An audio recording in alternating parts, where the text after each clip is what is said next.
Hello, Sazil. Welcome Hello. to Excel. It's nice Thank to you. see you back after a long time. I know. I remember teaching you back in 2021. It was, I Yeah. suppose, when I joined first time. Time has passed by since then. How does it feel to come back to Excel after such a long time? Thank you so much for inviting me here, first of all. And it's been a long years. It's been 3 years since I last saw you, to be honest. Just life has just gone busy.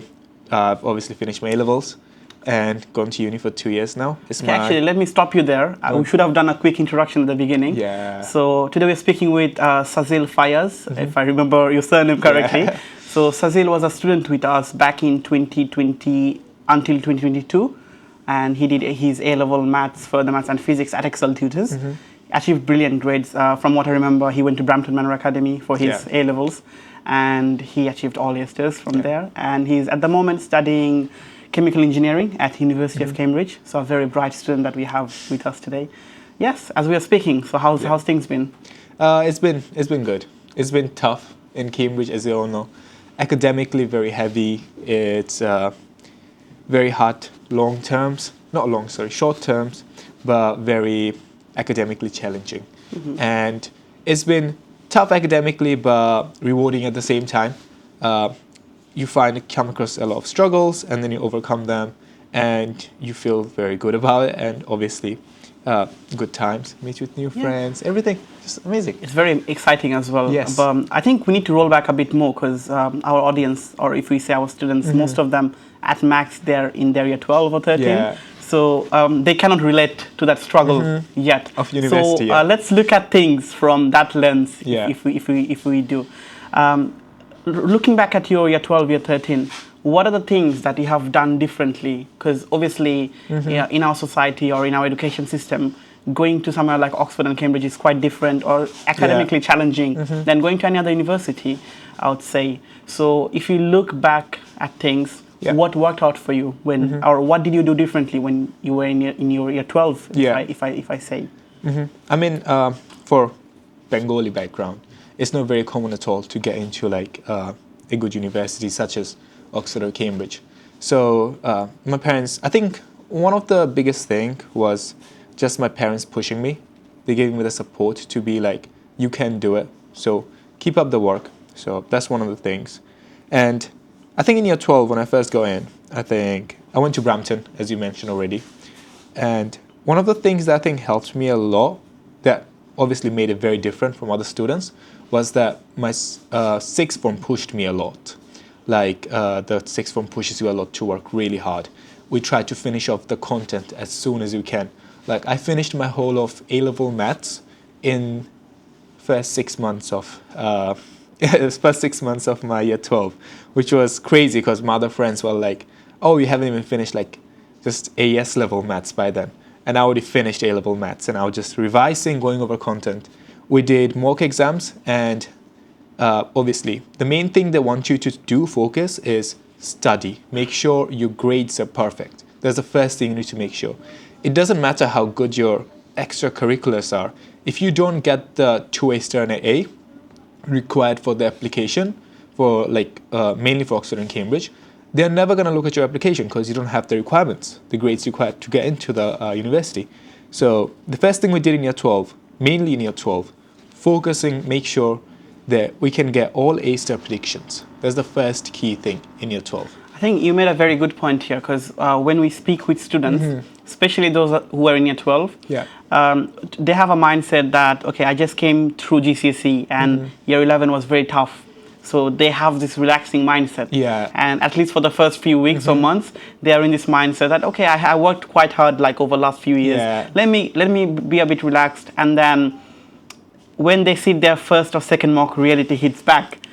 And even to some schools, especially in our area, the areas that we are located in, where we don't have many top achieving schools, what happens in there is they don't get to see this thing that there is a lot of content that needs to be covered. So they have this mindset that, oh, I have all the way until year 13, I have enough time, but they actually don't. They don't. So I think it's really important for them to get very confident with AS topics by, I would say, March or April, because most of the schools, they start doing UCAS predicted mocks in genuinely. June and July, right? What's your take on that? So I think it's a very key thing that you mentioned. In Brampton, we finished our content by February. So not even by March or April, even earlier, by February.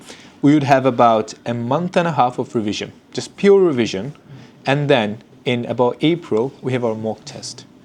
And the way we do it is you do the mock test. Based on your mock test, if you don't get the highest grade possible, you will not be predicted an A-star, which I think is very reasonable because the difference between AS and A-level is quite a big. People don't realize, especially students, as you said, they come from year 11, I worked really hard, I'm kind of relaxed. And the content isn't that bad. AS level content isn't that difficult. So students go through AS content, they're like, oh yeah, it should be okay. Like, it wouldn't be that bad. Then you go to year 13 and you're like, oh my God, the content is too much. And that's what the issue is, because the thing is, year 12, you have a lot of time. The content is okay. Year 13, you don't have a lot of time. And you have to do the applications in September. That exactly brings me to the next point, which is, okay, now you have studied hard, you have finished the content early, you have gone exam ready, which is another thing. But then the time between year 12 and year 13, that summer. I was gonna talk about that. A lot of people, from what I've seen, they go on holiday and etc. I mean, it's really important that they get the time off to relax, everything. But I would say the most important summer they have in their life is the summer between year 12 and year 13. And from my experience of seeing students who have been achieving very high grades or like being really successful or getting what they wanted to get to, the key difference it makes is how they utilized that summer. And I remember giving you the tip, and when I taught your brother later on, I gave him the same tip that, the summer, try to get your application done. So go through a few drafts of personal statement, get your application form sorted, your choices, your research, everything, get all of those done. And regardless of whether you're applying for Oxford, Cambridge or medicine, try to send your application by the first deadline. The reason for that, I say, is mainly the fact that when you go on to year 13, year 13 is hard on itself, like on its own, right? And on top of that, when you include the stress of UCAS, reference, it's a long process, and then you also have right? the interviews and the assessments. So it becomes even tougher. So regardless of whatever happens, get your application sorted in year 13. That's the thing. Like, a lot of people will be like, oh, why do you want me to finish all the content in year 12 so early? Like, what's the point? I have the whole year, I can do it, I have the whole summer.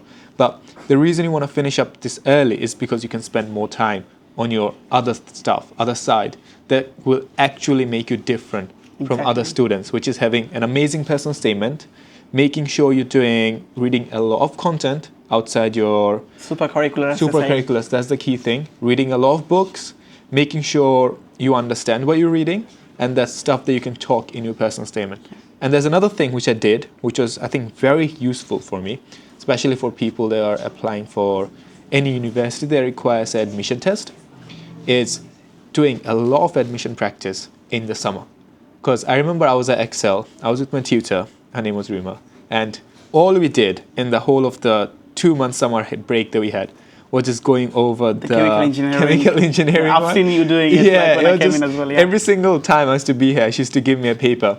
You have an hour to do it. Because that's the time you get. And the questions are not difficult, but you just getting can't into do that it. mindset. Yeah, you just have to practice it so many times. And I remember doing this interview prep. If you remember, like we had the interview prep. as well. So like we did some interview prep together where we went up onto the board and like did some the way how they want you to think loudly. So that was the key thing that we were focusing on. Another technical jargon here. A lot of people will be thinking, okay, what's the difference between extracurricular and supercurricular? So extracurricular is like sports, music, hobby that you do outside of your study. And supercurricular is stuff that you do outside of your study, which is not in your curriculum. However, they are related to the field of study that you will be going into. So just wanted to let them know. Another thing, as you mentioned brilliantly, which is year 13. Knowing all the content is one thing. Preparing for the exam is another thing, right? Because in my mindset, the difference between a student who gets an A and an A star, or even B in some cases, it's not much of a difference. They know the same amount of content. It's just how perfectly they know, how perfectly you kind of address those, curb sides that you have, different types of questions you get in the exam. So Exactly. I think that's a really important thing that Like they past need to- papers really make a big difference. Enough talking about studying, right? How can students enjoy themselves while keeping them focused? The reason I'm saying by keeping them focused is they can enjoy themselves by going on social media, looking through 5,000 TikToks and having a bend in their finger, or or like playing Xbox 20 hours a week, or a lot of stuff, right? But then that distracts them as well, because like when you're coming back to your study, your brain is still not processed. So how can they relax, enjoy themselves in a very productive manner, if we say? So I think, in my opinion, I think playing Xbox, you kind of need in your life. Like, I'm not gonna discourage that at all. Yeah, like I played PS5, like PS4 a lot when I was in year 12 and year 13, and I did scroll to TikTok and Instagram as well. But the key thing was making sure you don't spend too much time on it. Everything unlimited is very good. Once you cross the limit, it becomes a big issue. So you need to police yourself. I think time management and being organized is a very key thing. They'll come handy in your life, not just in your 12 and 13, but later on, once every part of your life. Making sure, what I think I did was doing a lot of physical activities. I played badminton a lot with my friends, especially on Saturday and Sundays. I was free, just go outside, play badminton. I just feel relaxed when you come home. You're like, okay, cool, it's fine. Then you're just like, okay, cool, now I can study for a bit. The motivation needs to be there. You can't constantly study. So do a lot of things, speak with a lot of people. I think that's the key thing. Visited a lot of universities. Okay, that's a very good tip. Talks. Yeah, that's very good tips. Okay, we'll close down very shortly. So enough talking about study and like how to manage our time and everything. How do you see Excel? You came back after a long time. And I know you have been with Excel for a shorter time, but you have seen us through those transition phases of like 2020, where we were in a different location. Okay, you came after a long time, so you must be surprised by seeing. I'm really surprised. So how does it compare in your eyes? To be honest, I didn't really think it would be like this. When I came in, I was like, oh, it's still gonna be the same old building we had, and then just a small alleyway. So you'd walk up the first floor, and then I walk in, I'm like, oh wow, this is crazy, because it's like a whole school, in a sense. I mean, it is a school now, so it feels a lot more like a very big, successful organization.